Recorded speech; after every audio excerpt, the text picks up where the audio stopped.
بريس سرفت توسن ميفاني برنامج كريا بريس سرفت بريفبري جشكرنا استراتيجيكا لنافندي كردي جبو فاكولينين سياسي كاك سرفت قال كي بخيراتي سپاس سرچاوا تدبيني امريكي وفرنسي بري هر كسي داخوازي جو تركيا دكن وجو كردان جي دكن شر هافنكن اوي گوي خوبدن امريكي وفرنسيان براستی گره مرو لسری دا بیا ببیجه که نیتا ترکیه مرو لازم ازال altır بکن نیتا ترکیه یا یکمین تجار لهمبری دای شرکرین نینه ev yek ya düdü he daha tekliye navbera Türkiye و داعش ددومینن جبر کو لنها ام دخوینن هنجیا و خبر دبیجن کو لچتین داعش تين دكمن نوا النصرة نوا جروبين تركين جروبين تركمان وإدنية تركيا بألي كاريده ويا سميجي لنية تركيا بدبي سروك وزير تركيا و أردوغان وإدنية أو بود بيجن هم جبو تنeg çuyna maya rojava jibo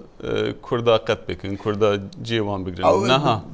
naha zivarın persate ku ev çiye yani Türkiye endameki NATO'ya o Amerika Fransa o çilhab velatin dini bir yaravan heke hemberi dahi şer bikin Türkiye'ci eğer bike ve nava ve şeri gere lübe politikayı takip bike ne kare bisteri xoy her bir kefa yani ما بس اول شونا اول كردان ندا شو كردان ندا جبر كو gere ava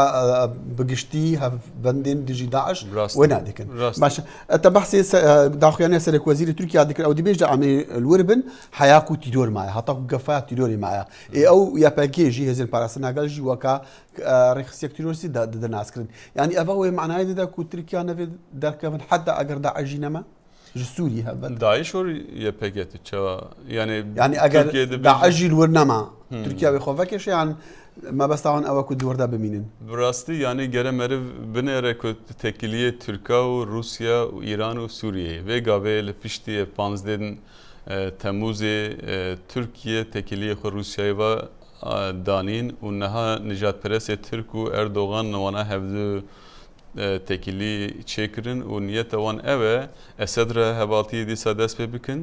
و بکاربن چقدر دورتر و دری بمینن بمینن لی امریکا بیا دهلن ناهل افشت شکدنی بله باشا دي بيجن اگر افشار دني في بلد تركيا هزين تركيا كود سوريا دا و كردان زوزوب نهات راوستان امريكا بكفا گوشكك تانك وتانغاف دا راست لی تشتكي وهاي امريكا اvan nezikya 2 sala kurdaran tekiliye wan heyeş lehemberi dayiş tefşer dikin و hevde edi naz dikin niyeti hevde zanen و Amerika zuveci hevalen Türkiye uzanan niyeti Türkiye çiye çağ karibe balans yarakır le balans avan çağ Amerika ye wana hertim zor bir devan ki beje en hedefe ve niyete ve gere hemberi dayiş be